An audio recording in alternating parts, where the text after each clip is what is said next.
finally, I would like to move to the public input that we do have, and to warmly welcome Laurie Beamish on behalf of Ngãi Tai and Andrew Swales from NIWA.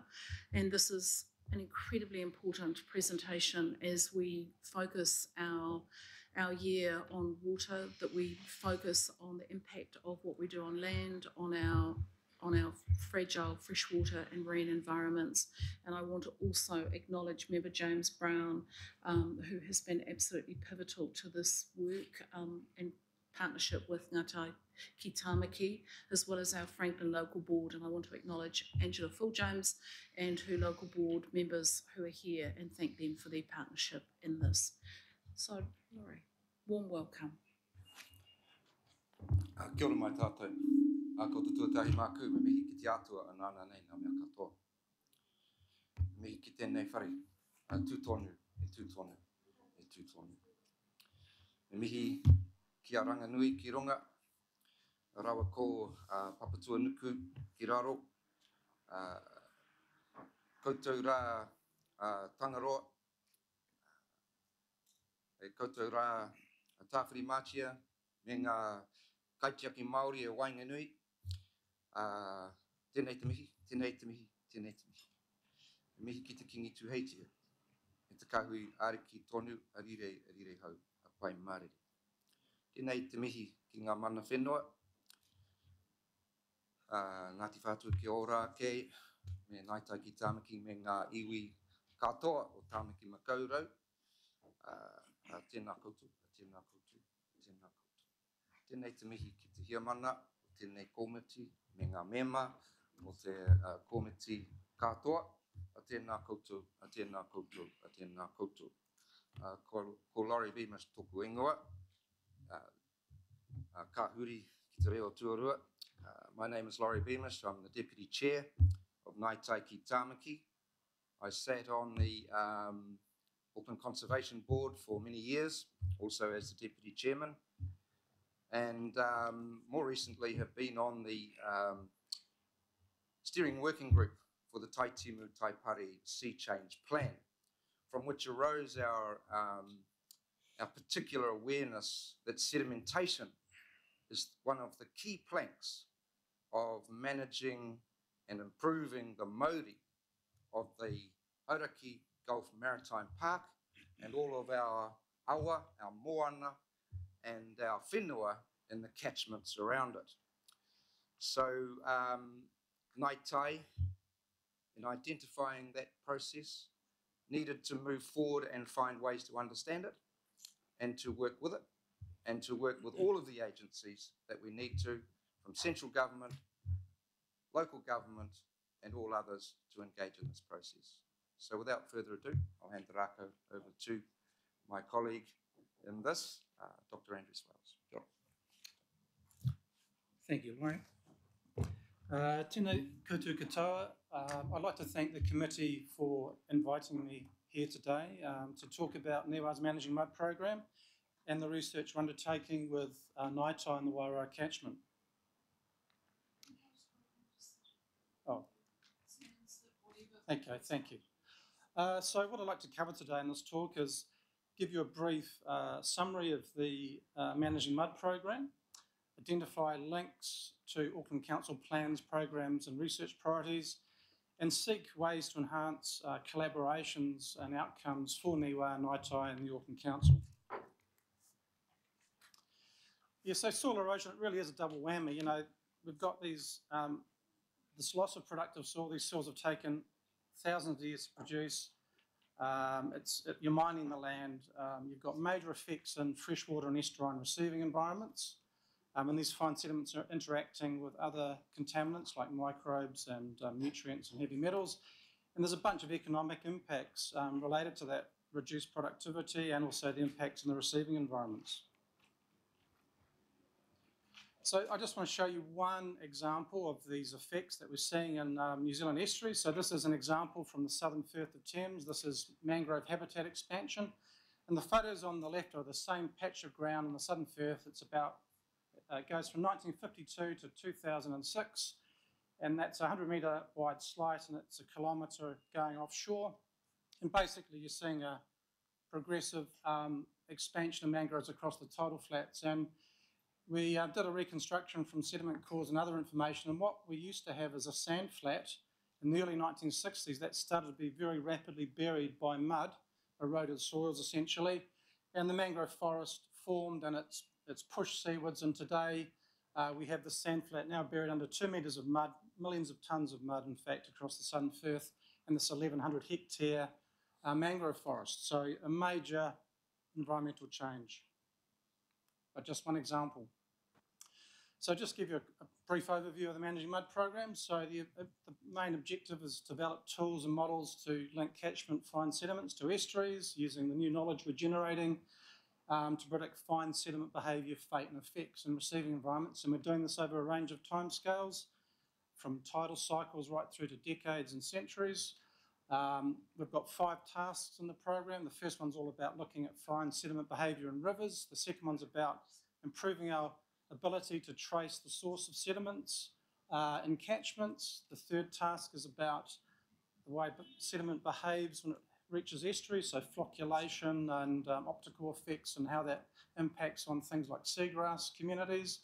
The fourth task is about predicting the long-term development of estuaries over decades and centuries, and we have a model up and running on that. So considering things like climate change effects, sea level rise, changes in catchment sediment supply. And the fifth task is all about our relationship with Ngãi Tai, our co-development and capacity building, and that work is integrated across all the tasks. And a key aspect of this is this catchment to estuary approach. We're developing a modelling suite that looks at the transfer of sediments from catchments to estuaries and their effects. We're working in the Wairoa catchment at Clevedon, the Firth of Thames, the Oriti catchment in Southland, the Manawatu and the Wanganui catchments with Landcare. So we have a close relationship with Landcare. They had a big program recently funded by the government, smarter targeting of erosion control. And so there's a very close relationship between those programs. So let's get to the Wairoa catchment. This is a nice photo of a storm last August. You can see this lovely coffee-coloured silt stormwater heading down past Clevedon towards the estuary in the Tamaki Strait. And you've had some bigger events in the last couple of years. So the Wairoa is not unique. There's a whole bunch of fine sediment-related issues. You've got hill slope and riverbank erosion. There's a nice image from March 2017 showing a bunch of hill slope failures in the Ness Araro Valley. Suspended sediments are impacting on water clarity and sedimentation. The Māori of the Wairoa River has been adversely affected. There's a bunch of ecological effects in the receiving environments. And that photo shows the estuary as it is today. It's essentially totally infilled with mud or eroded soils. You've got mangroves through the whole thing, and you're left with a tidal channel which is exporting pretty much all of the fine sediment out into the Tamaki Strait and having wider impacts. And this satellite image shows that well. You can see the Wairoa there and Umapuia Marae, and you can see the diffuse silt plumes going out into the Tamaki Strait, and even more graphically in the southern Firth. So these plumes, they're pushed around by tides and waves and currents, and they can be dispersed tens of kilometres from the original source. So they're having impacts on the ecology some distance from their sources. So that's a key point. Whoops. Okay, so what have we been doing? Oh, come back. What have we been doing in the Wairoa? So first up, we've installed a new hydrometric sediment monitoring station. We've got state-of-the-art instrumentation there, acoustic instruments measuring suspended muds and sand so we can look at the loads. We're also doing work with Landcare, looking at improving methods of sediment source tracing. With Ngãi Tai, we're working at a catchment scale to identify sediment erosion hotspots. Ngãi Tai are working with us, sharing their knowledge of historical environmental change to provide a context for our present research. And down in the estuary in the Tamaki Strait, several months ago, we completed a very large instrument deployment to provide data to calibrate our catchment to estuary model on the estuarine side of things.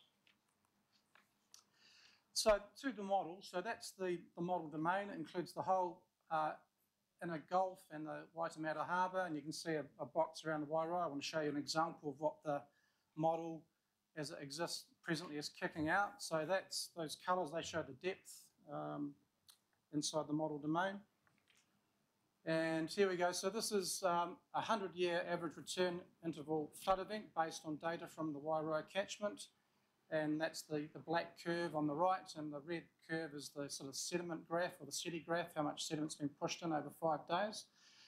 So Sandra, if you can push that to go. This is the sediment plume pushing out from the Wairoa, going out, it reached the peak, and it spreads across the whole Tamaki Strait over to Waiheke Island. So that's with a fairly gentle southwesterly wind. And a study we did about 15 years ago for the council, we looked at regional sedimentation patterns, and in Te Mataku Bay and Waiheke, we found very high sedimentation rates, much higher than we would have anticipated from the size of the very small catchment, mostly in bush. And we believe the likely source of all that mud that's depositing there is the Wairoa system. So the program, the Managing Mud program, links in all sorts of ways to Auckland Council drivers, research priorities and programs. So obviously the Auckland Plan, also the MPSFM and the MFE Essential Freshwater Package that was released last year, which made a point of talking about sediment as a major contaminant and receiving freshwater and estuarine environments. Also better protection required for wetlands and estuaries. It lines up with a bunch of key council programs, the Strategic Approach to Sediment Management, which was approved by this committee late last year, REMU's evidence strategy, and the freshwater management tool, the model being developed by the council to set catchment load limits. And it's also filling a bunch of gaps in our knowledge around the transport and fate of fine sediments, the sources of these sediments in the catchment, the ecological effects of these fine sediments, and it also feeds into a bunch of state of the environment monitoring programs that the council have.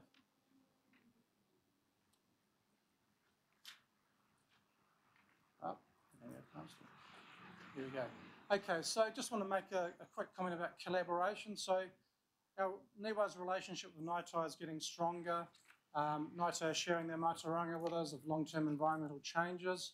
We're building capacity with Ngãi Tai, so Ngãi Tai have already undertaken some research, some training on river monitoring, and in a month's time, Niwa will be providing training on the use of the estuarine monitoring toolkit. So working at Umapuya with a bunch of folk from Ngãi Tai.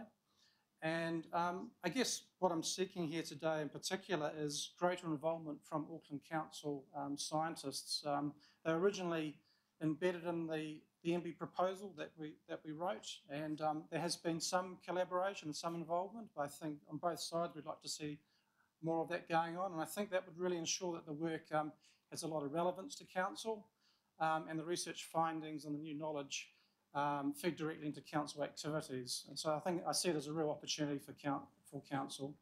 And the two-way flow of knowledge will be beneficial to all parties, I believe. At this point, I'd like to hand over to Laurie to talk about Ngãi Tai's perspectives on the Wairoa. Kia ora.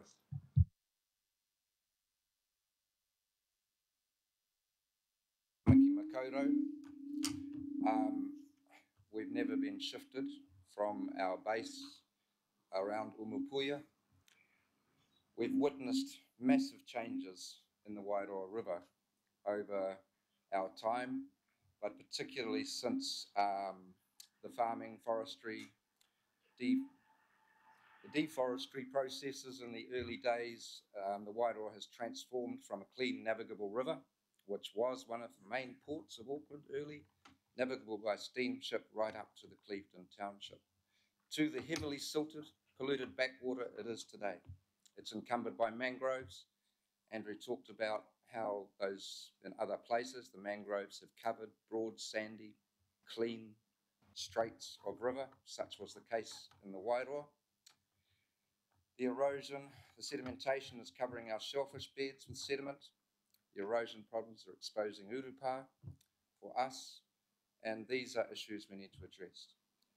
Our post-settlement era relationships with the Crown, and Ngãi Tai settled just in the recent year or so, and Crown agents and their authorities, including Auckland Council, are key to us engaging in this. Our priority is to restore our cultural redress sites, which are all heavily impacted by pest animals and plants. They include Waikopua, Kiuta, Waikopua, Kitai, Motukaraka Island, and Wairoa River. We saw from the modelling and the way the plumes of sediment are distributed that it's affecting all of the areas in the Tāmaki Strait.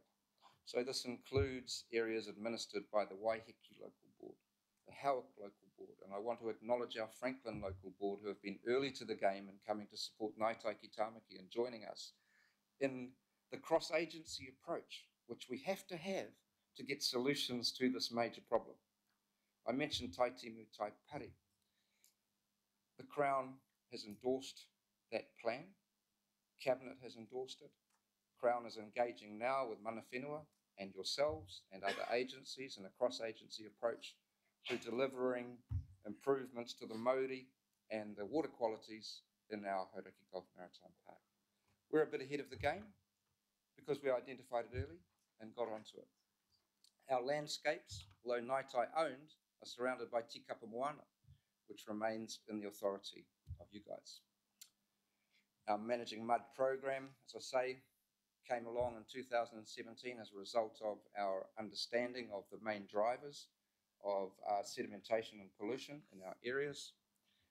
And we really seek with this presentation to garner a collaborative approach, to recognise the cross-agency approach from central government, from Department of Conservation, MPI, Ministry of Fisheries, Waikato Regional Council, Auckland Regional Council, in shared objectives and desired outcomes, which are about the improvement of our environment and the mauri of the Hauraki Gulf Maritime Park. So we cannot work in silos. We cannot work without knowing what each other has done in a cross-agency approach. So we're introducing our program. We need collaborative support, as Andrew mentioned, from your scientists, from your agencies, from your financial people, to assist us in understanding the problem so we can deliver solutions. This isn't a short-term problem. It's obviously been ongoing for a century or more in terms of the modern sedimentation. We're seeing the slides from 1960s through to now and huge effects. So we're introducing this in the knowledge that we're forging ahead as Ngãi Tai.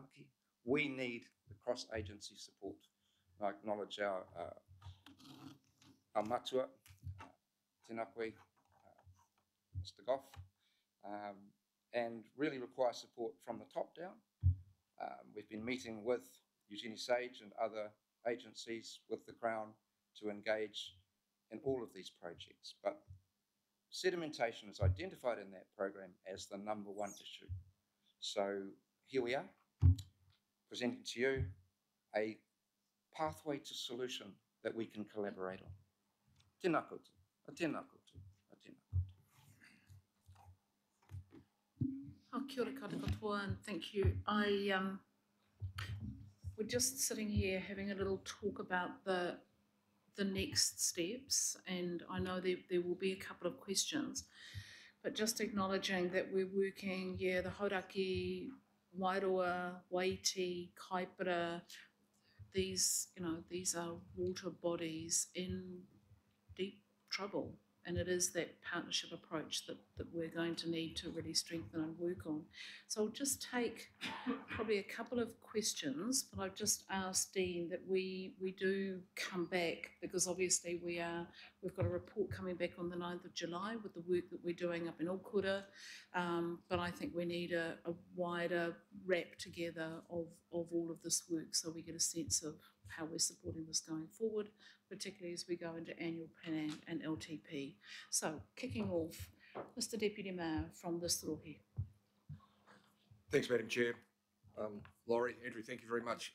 Interesting presentation. You know, I live exactly on the eastern edge of that catchment. You know, witnessed firsthand the devastation that the Tasman tempest caused, and there was undoubted a lot of sedimentation flowed into those various catchments, including from native bush areas and forested areas, and we all witnessed that through the water care work. and the damage that caused the treatment plant.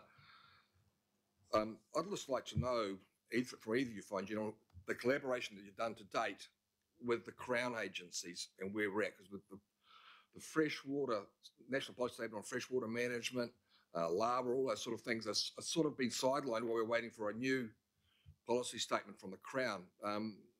How do you, or have you been involved in that, or how do you see yourselves being involved in it going forward? I haven't been involved directly in that. The chief scientist, Niwa Freshwater, is actually involved in that. I think it's a work in progress. That's all I can really say. Yeah. Chair, I think that's the critical point, is we need to have the government works, and then we spread out from that and do this great work that Ngãi Tai is going to do on the ground out there, understanding catchment by catchment basis, because each one will be different. And I'm just not exactly sure where the Crown is at with that work at the moment, quite frankly. I think that's a good point, Mr. Deputy Mayor. I think the work that we're doing, starting with our water strategy work, our catchment by catchment management plans, it's probably a good chance for us to do a bit of a stock take and then maybe take that work to government in an expectation that we can't make any progress without partnering up. Councillor Sayers, Councillor Newman, Councillor Walker and Member Blair and Councillor Fletcher. Councillor Sayers. Thank you, Madam Chair. I'll keep it a fairly short question, but I just want to acknowledge your attendance today. Thank you for that, and thank you for the update and presentation. I guess the question that arose for me was, obviously it's catchment by catchment, as the Deputy Mayor's just talked about, but you've got the prevention side, and then once the sediment's there, which has been accumulating right across to Waiheke, which is fascinating, the removal of that, does it stay there? Do we let Mother Nature deal with it? Do we need to, is there any intervention that we need to be making? And I suppose related to that is any early thoughts or comments, if you'd like to comment about the mangroves, what happens to them in the longer term? Yeah, so I think it's about trying to turn the tap off a bit. There's a lot of estuaries which have natural processes that will allow them to sort of flush these muds over time, these fine sediments over time. A place like the Southern Firth of Thames is probably a bit of a cot case. It's probably, going to be very difficult to restore that environment, but there's a lot of estuaries in Auckland and other places where waves, they stir up this mud, they move it on. We've seen it in Tauranga Harbour, where mangroves were removed. So I think if we can turn the tap off, there's a bunch of estuaries which are still in reasonably good condition that can be really helped by this. And in rivers, they're like, obviously they're a pipe carrying. If you can turn the tap off a bit, then you're going to see pretty quick improvements in aspects of the river, say water clarity and things like that, and what's living in those rivers. So it's definitely not a done deal, and it's all hopeless. I think that there's a lot of effort going in around the country's various research agencies and councils that are trying to make these improvements. With mangroves, the work we've been doing in the Firth and other places and the modelling we're doing, there'll be a situation for some estuaries where you may lose mangroves because of sea level rise. Other places they'll persist, and that will depend on how much sediment's coming down from the catchment to keep them. They've got to keep pace with sea level rise, their position in the tide. So it's a complex sort of situation, but we're starting to get an idea now about, what the future may hold for some of these estuaries.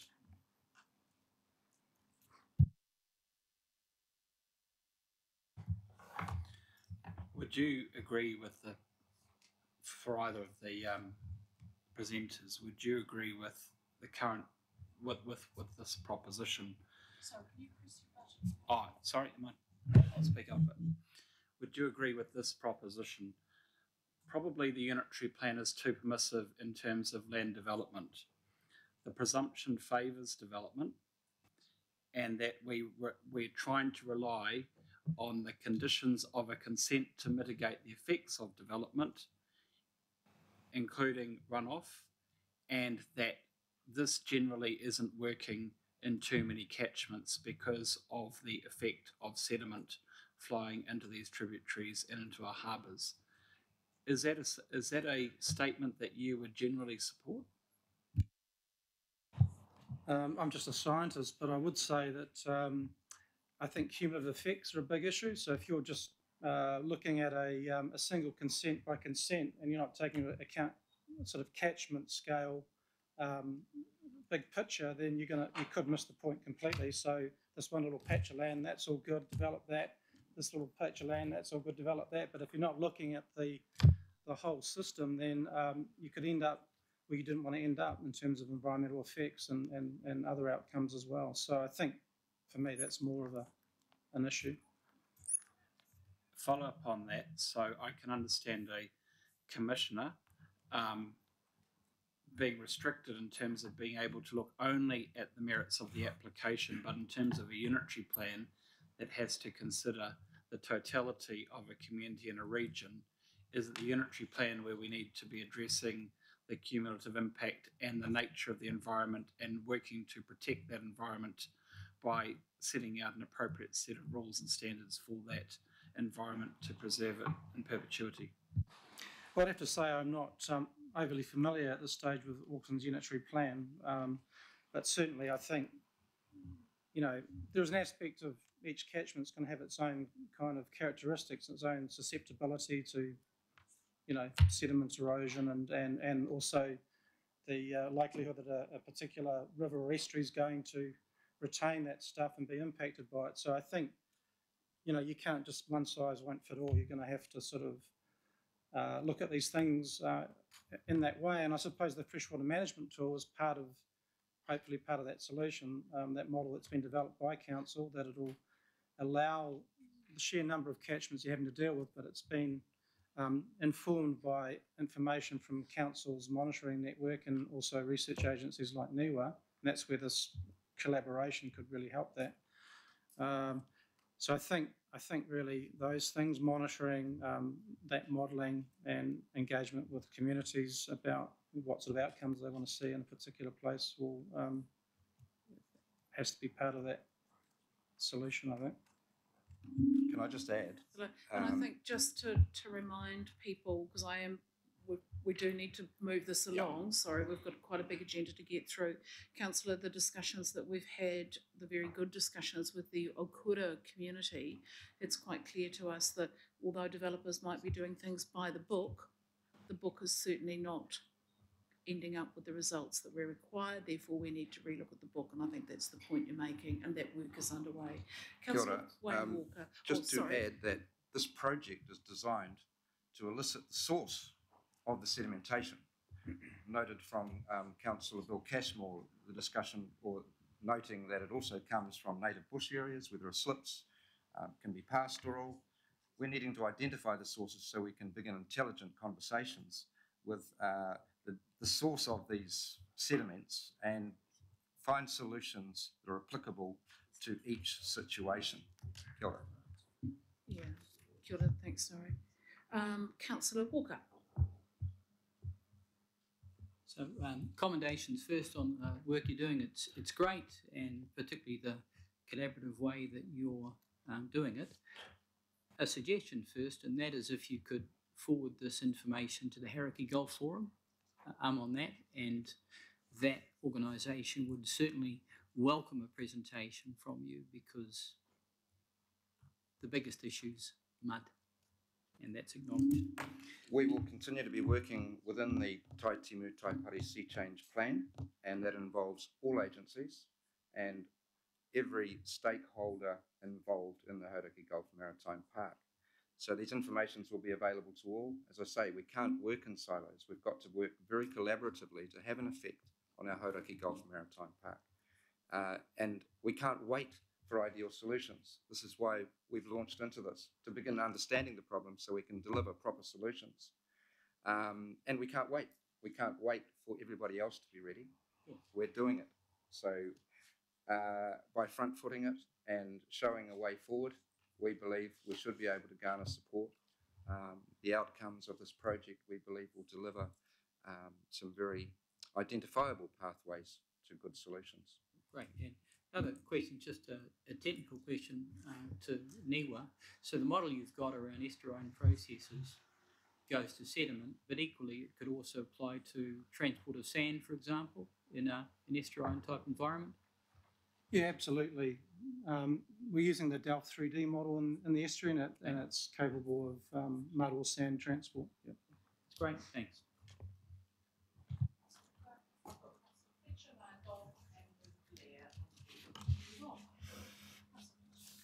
Tēnā koe, Laurie.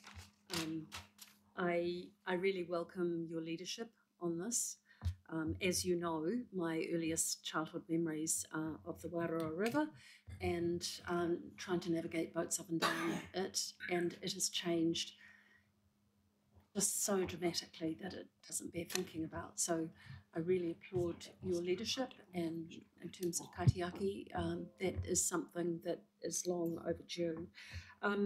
Others have actually touched on a couple of the questions that I had, and I certainly agree with colleagues who feel that some of the flaws of the RMA is the failure to take into account cumulative effects, and that could equally apply to traffic management issues as much as environmental effects. But as a scientist, I'm really interested to know your views as we look at planning ahead, whether or not sustaining a port in the Firth of Thames could be achieved when you look at the damage that we've already got. And Laurie, I'd like you to just respond to me on just a follow-up on that, and that is what I'm understanding is you're wanting an evidence-based approach to this, that in getting the agencies working together. And so, yeah, if you could just respond on the port issue first. I've worked in the Firth of Thames for the last decade in the Southern Firth, and I think the Southern Firth would probably be a particularly bad place for a port. The quantities of fine sediment there, it's a natural sump that retains fine sediment coming from a pretty large catchment, and there's the issue of legacy sediment. So there's like a century or centuries of sediment that have accumulated in the Southern Firth, and they're driving this incredibly rapid sedimentation, the development of intertidal flats. And I think if you built a port in that part of the Firth, you'd be spending an awful lot of money dredging probably contaminated sediments and having to deal with that. So I think it's probably one of the last places on the planet that you'd want to have a port in the Southern Firth of Thames. Yeah.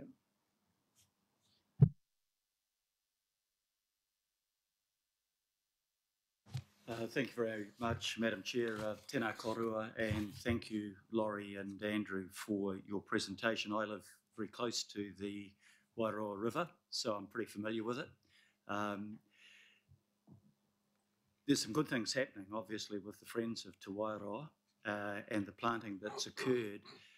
But when you look at all the reports that came out of Taitimu, Taipari, sedimentation is the critical issue that we face in the area and in the wider Hauraki Gulf. I'm just wondering if you'd want to indicate what you think the first and critical priority is in terms of our response to that problem. What would you like to see happening now in the area that would best slow down and hopefully eventually eliminate that problem of sedimentation?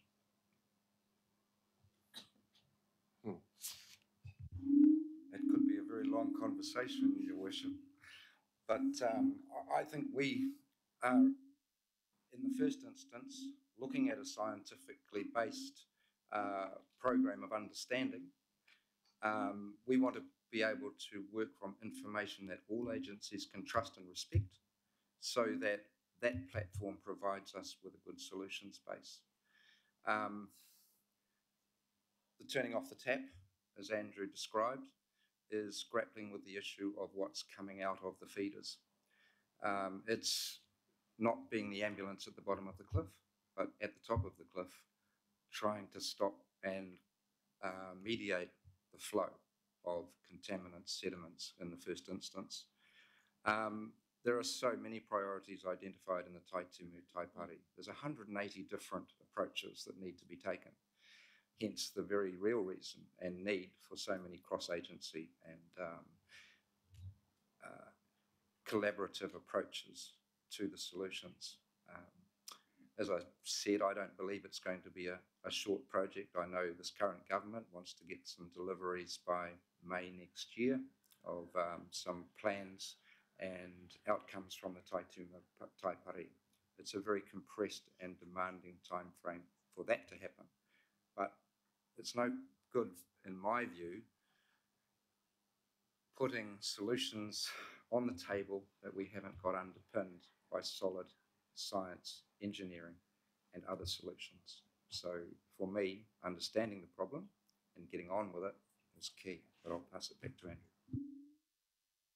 So I guess I'll just comment on the sediment source tracing. So in the program, we're enhancing the methods that we already have. And Niwa developed the CSSI approach using fatty acids that plants produce, so different land uses. We're using it, we've been training scientists internationally on that technique. I'm involved in a program with the International Atomic Energy Agency to further enhance that, and we're also doing that within the program and with land care. And I guess the key thing about that is that you can come down from a catchment scale, identify particular subcatchments that are the problem children, and then burrow down into that subcatchment, say, well, okay, a particular land use or a particular part of the catchment or it's riverbank erosion. So it allows you to sort of get best bang for your buck in terms of the resources you have for mitigation or restoration projects. So you're not just sort of throwing a wide net and hoping for the best. You're saying the stuff's coming from this part of the catchment. This is where we should be spending resource to make a difference. So that's kind of one of the key approaches, I suppose, to informed restoration. And these outcomes will be broadly applicable once we've established the template and understanding. That sounds like some very nice science. I think some of us will be really interested in knowing a little bit more about that. Finally, Member Blair. Tua nau te mihi tiki a koutou, ko tai mai, e Ngãi Tai maunga, Ngãi Tai moana. Ko tatu mai ki Wainganui te whare, tēnei te mihi tiki a koutou. Ki te whakahoki mai te tapu ki te whenua, a papatua nuku me te moana. Ana paru kua haere atu ki Wairoa ki nga whangā. Ko tēnā mahi te mahi, whawhai ngā whawhai, tā te mea he tino hira mo te tātou nei atua tangaroa. I whiwhi nei, tēnei te whenua, mai nā pāmu me nā mea o te hanga whare, nā paru kai Wairoa. Tēnei te mea tiki a koe, Laurie, Anaru, o koutou nā mātauranga ka uhia mai tēnei mahi. Kare au te whakahoki ki tēnā te reo Pākehā, ko te mea nei, me mihi atu ki a koutou. Tēnā koutou katoa. Just saying thank you. I think you've got the gist. I appreciate that. That's the end of our questions. And echoing that thanks and that acknowledgement and the acknowledgement of the stewardship of our fragile water environments and the hard work that needs to be done.